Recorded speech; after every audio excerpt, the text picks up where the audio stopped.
ওয়া মিনান নাস, আল্লাহ বলছেন মানুষের মধ্যে কিছু মানুষ আছে, সবাই না। ওয়া মিনান নাস, মানুষের মধ্যে কিছু মানুষ আছে যারা কিনা মাইয়াশরি নাফসাহু ইবতিগা মারদাতিল্লাহ, যেই মানুষগুলো আল্লাহ পাকের সন্তুষ্টির জন্য তাদের নফসটাকে বিক্রি করে দিয়েছে। সুবহানাল্লাহ, চারটাখানি কথা না কিন্তু। মানুষের মধ্যে আল্লাহ কিন্তু সূরা বাকারায় বলেছেন শুরুর দিকে, মানুষের মধ্যে কিছু মানুষ আছে যারা মুমিন, কিছু মানুষ আছে যারা কাফের, কিছু মানুষ আছে যারা মুনাফিক, শুরুর দিকে পাবেন। এখানে আল্লাহ পাক বলছেন মানুষের মধ্যে কিছু মানুষ আছে যারা তাদের নফসটাকে আল্লাহর সন্তুষ্টির জন্য বিক্রি করে দিয়েছে। সুবহানাল্লাহ, মানে তাদের জীবনের মূল থিমটাই হচ্ছে আল্লাহ পাকের সন্তুষ্টি অর্জন করা। কোনো কিছুকেই তারা আল্লাহর সন্তুষ্টির উপর প্রাধান্য দিবে না। যদি কোটি টাকার অফার আসে হারাম, সে রিজেক্ট করবে, আল্লাহ নারাজ হবে। একটা সুন্দরী মেয়ে যদি জেনার অফার করে, সে রিজেক্ট করবে, কারণ সে আল্লাহকে ভয় করে। সে আল্লাহ পাকের জমিনের উপরে গায়রুল্লাহ বা কুফফারদের, তাগুতদের কোনো লস ইমপ্লিমেন্ট করতে পারবে না, কারণ সে আল্লাহকে ভয় করে। সে ইকোনমিক লাইফে হালাল হারামের পরোয়া করে চলবে, কারণ সে আল্লাহকে ভয় করে। সে তার পরিবারে পর্দা এস্টাবলিশ করবে, বিকজ সে আল্লাহকে ভয় করে। মানে মাইয়াশরি নাফসাহু ইবতিগা মারদাতিল্লাহ, আল্লাহ পাকের সন্তুষ্টির জন্য নিজের নফসটাকে, জান মাল সবকিছুকে বিলিয়ে দিয়েছে। এই মানুষগুলোর সম্পর্কে আল্লাহ বলছেন ওয়াল্লাহু রাউফুম বিল ইবাদ, এই মানুষগুলোর প্রতি আল্লাহ পাক রাউফ হবেন, কোমল নরম সফট হয়ে যাবে। সুবহানাল্লাহ, কোমল নরম সফট মানে কি?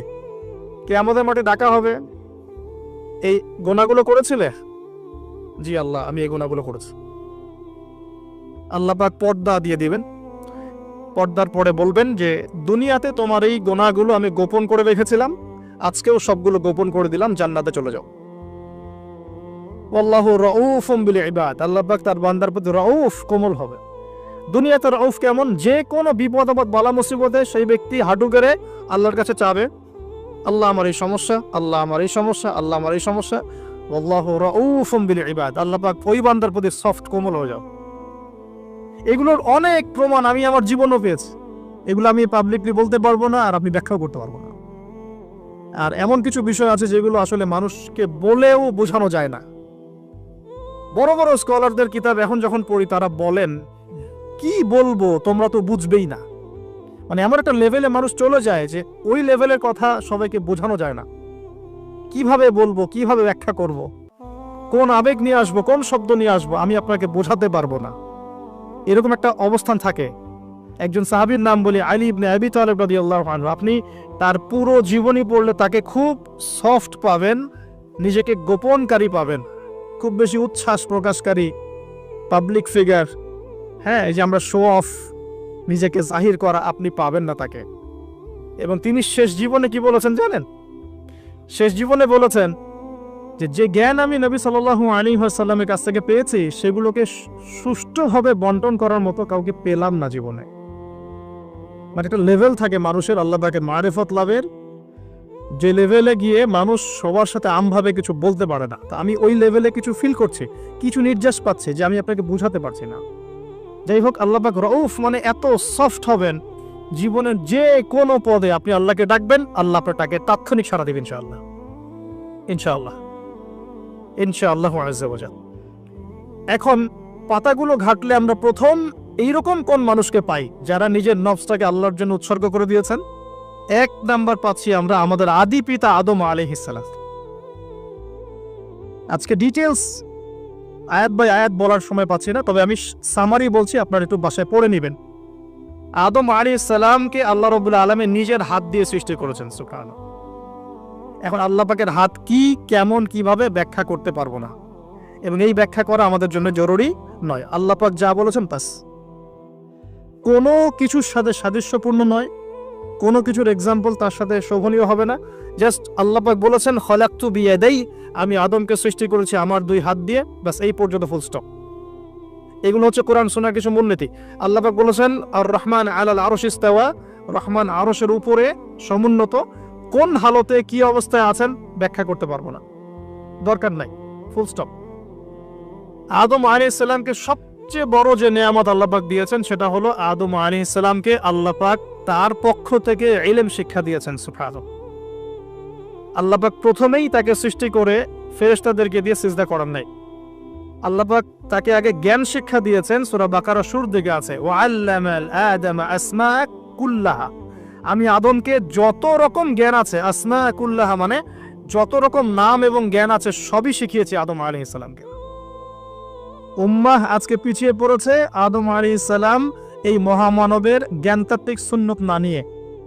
আজকে আমরা লেকচার শুনতে চাই, ইউটিউব ফেসবুক থেকে দিন শিখতে চাই, আমরা জ্ঞান অর্জন করতে চাই না। আপনি একটা লেকচারে ডাকেন, আপনি 2-3 লাখ লোক পাবেন। বাংলাদেশেই তো হচ্ছে 2-3-4-5 লাখ লোক, কিন্তু আপনি 5 লক্ষ লোককে 6 মাস একটা সিস্টেমেটিক সিলেবাস দিয়ে পড়াশোনা করতে বলেন, দে উইল ডিনাই। শুরু করে দেন, দেখবেন তার মধ্যে 10 জন বাকি আছে, বাকি সবাই রিজেক্ট করেছে। উম্মার সবচেয়ে বড় সমস্যা এখন, ইয়াংদেরকে স্পেশালি বলছি, জ্ঞানতাত্ত্বিক রেভলিউশনের ঘাটতি আছে।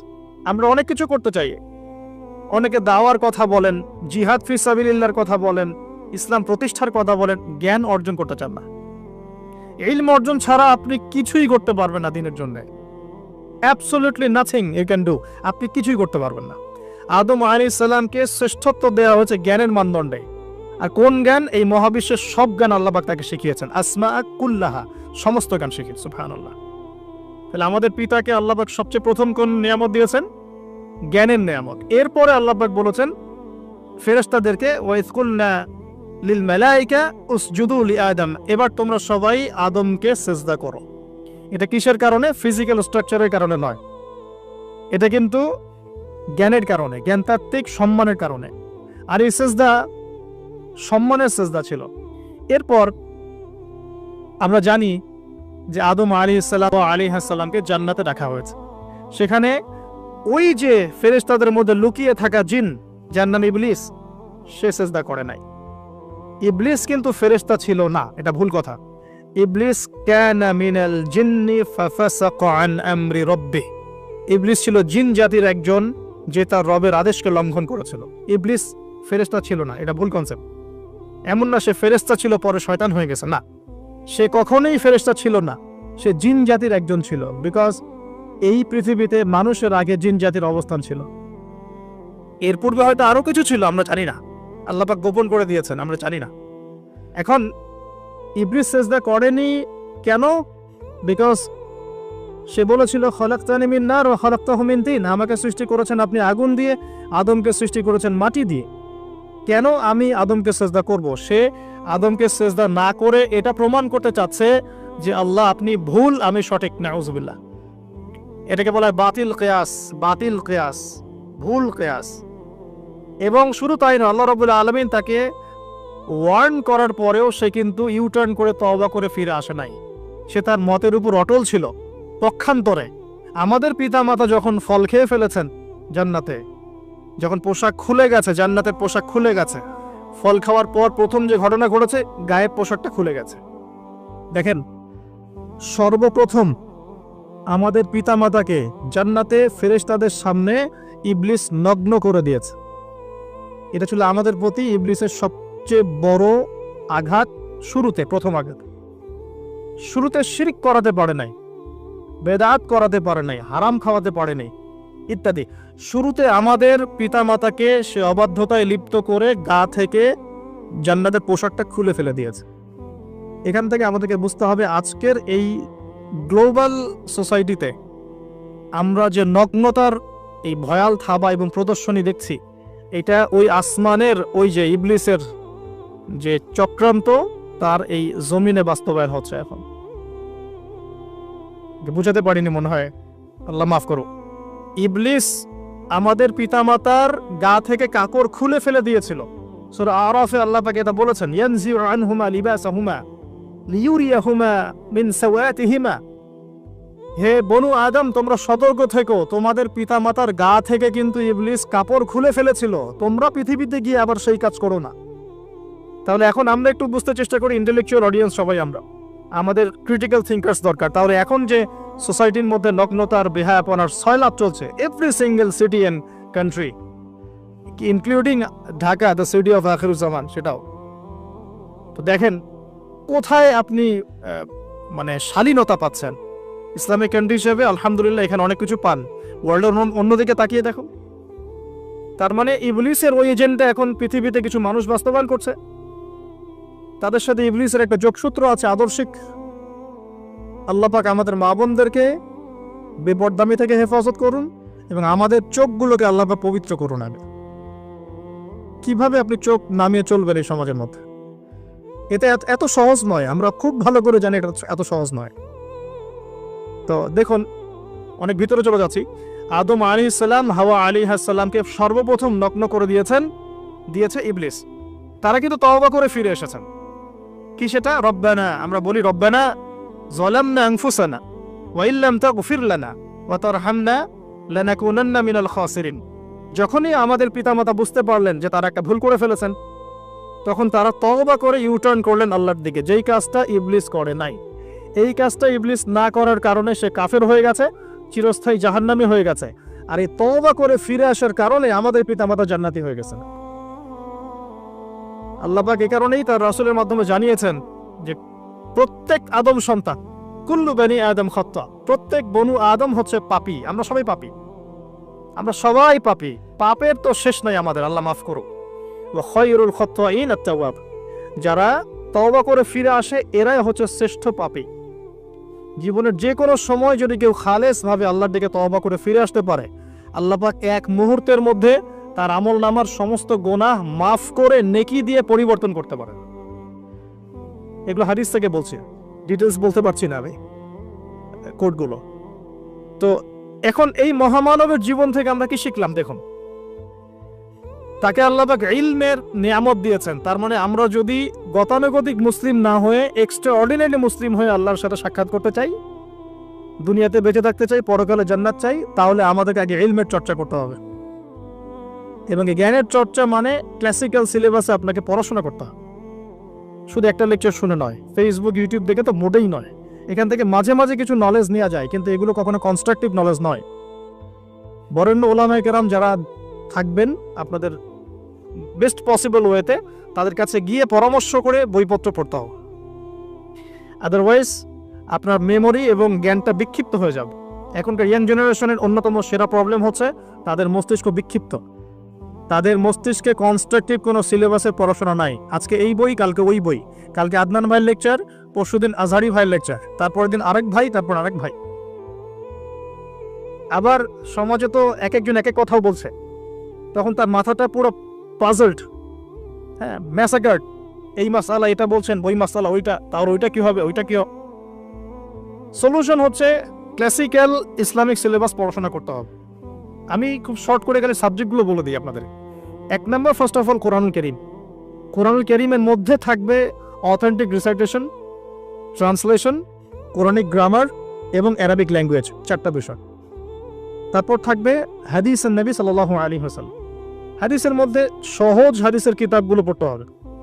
ফর এক্সাম্পল মিশকাতুল মাসাবিহ, রিয়াদুস সালিহিন, বুলুগুল মারাম, আপনার ফয়জুল কালাম, হাদিস আরবাইন, এরকম কিতাবগুলো আগে, তারপরে আস্তে আস্তে আস্তে আপনি কঠিন কিতাবের দিকে যাবেন। তবে এগুলো ওস্তাদ ছাড়া হয় না।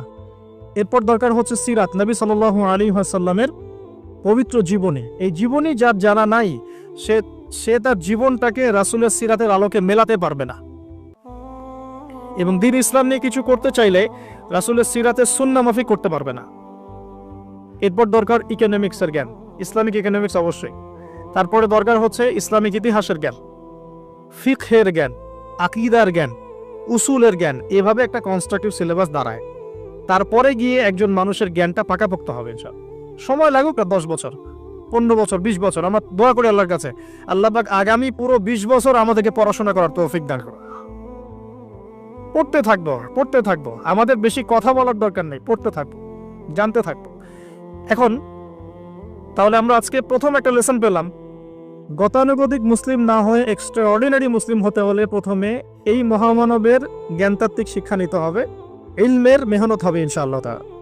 আল্লাহ পাক আমাদের সবাইকে জ্ঞানের মেহনত করার তৌফিক দান করুন এবং আমাদের পরিবারে জ্ঞান প্রতিষ্ঠার তৌফিক দান করুন, আমাদের বাচ্চাদের মধ্যে সেই জ্ঞান প্রবেশ করানোর তৌফিক দান করুন। আর প্রয়োজন হচ্ছে তাওবাহ, আত-তাওবাহ। আদম আলাইহিস সালাম ভুল করেছেন, আমরাও ভুল করি, কিন্তু শয়তানের পাল্লায় পড়ে ভুল করলেই তার তাবেদারি করতে হবে না। বরং যখনই আমাদের স্মরণ হবে আমরা ইউটার্ন করবো আল্লাহর দিকে তওবা করে। দ্বিতীয় মেসেজ হচ্ছে বেশি বেশি তওবা ইস্তেগফার করবা। দিনে কমপক্ষে 100 বার পড়তে পারি আস্তাগফিরুল্লাহাল্লাযী লা ইলাহা ইল্লা হুয়াল হাইয়ুল কাইয়্যুম ওয়া আতুবু ইলাইহি, অথবা এতটুকু অ্যাটলিস্ট আস্তাগফিরুল্লাহ ওয়া আতুবু ইলাইহি, আস্তাগফিরুল্লাহ ওয়া আতুবু ইলাইহি, বাস এতটুকু। নবী সাল্লাল্লাহু আলাইহি ওয়াসাল্লাম দিনে 100 বার তওবা করতেন, কোন হাদিস এসেছে 70 বার তওবা করতেন। এরপর একটু সামনে যাই, কোরআনের পাতা উল্টালে দেখবো আরেকজন নবীর নাম আসে, আরেকজন মহামানবের নাম, তার নাম হচ্ছে নূহ আলাইহিস সালাম। এই মানুষগুলো যাদের কথা বলছি তারা কিন্তু কেউ গতানুগতিক মুসলিম ছিলেন না, ছিলেন তারা এক্সট্রা অর্ডিনারি মুসলিম ছিলেন। আমি তাদের থেকে নলেজ নিচ্ছি। এবার আসি কোরআনের পাতা একটু সামনে গেলে দেখবো আরেকজন নবীর নাম চলে আসে, নূহ আলাইহিস সালাম। নাম শুনেছেন? সামারি 950 বছর দিনের দাওয়াত দিয়েছেন। সুবহানাল্লাহ। এক্সট্রা অর্ডিনারি মুসলিম হতে হলে আমাদেরকে দাওয়াতি কাজ করতে হবে, তার আগে ওই যে জ্ঞান অর্জন করতে হবে। এই দাওয়াতি কাজটা হবে মধ্যম পন্থায়, শৈথিল্যতাবাদ না, চরমপন্থা না, মধ্যমপন্থী থাকবো ইনশাআল্লাহ। এখানে অনেক সময় মধ্যমপন্থী থাকতে গিয়ে কিছু মানুষ হিকমতের দোহাই পেরে শৈথিলতাবাদী হয়ে যায়। আমি মনে বুঝাতে পারি না, কিছু মানুষ মধ্যম পন্থার দাওয়াতের কথা বলেও হিকমতের দোহাই দিয়ে কখনো কখনো শৈথিল্যতাবাদী হয়ে যান। এটাও ঠিক, ওটাও ঠিক, এটাও চলে, ওটাও চলে, এদিকে চলে আসে। আবার কিছু মানুষ মধ্যম পন্থার কথা বলে অনেক সময় খুব ওভার এগ্রেসিভ পদক্ষেপে চলে যান। দুটোই উম্মার জন্য ক্ষতিকর। এজন্যই ক্লাসিক্যাল ওলামায়ে কেরামের সাথে পরামর্শ ভিত্তিক চলাফেরা করা উচিত, তাহলে তারা ডাইরেকশন দিতে পারবেন যে কোনটা এই প্রেক্ষাপটে করা উচিত, কোনটা করা উচিত না।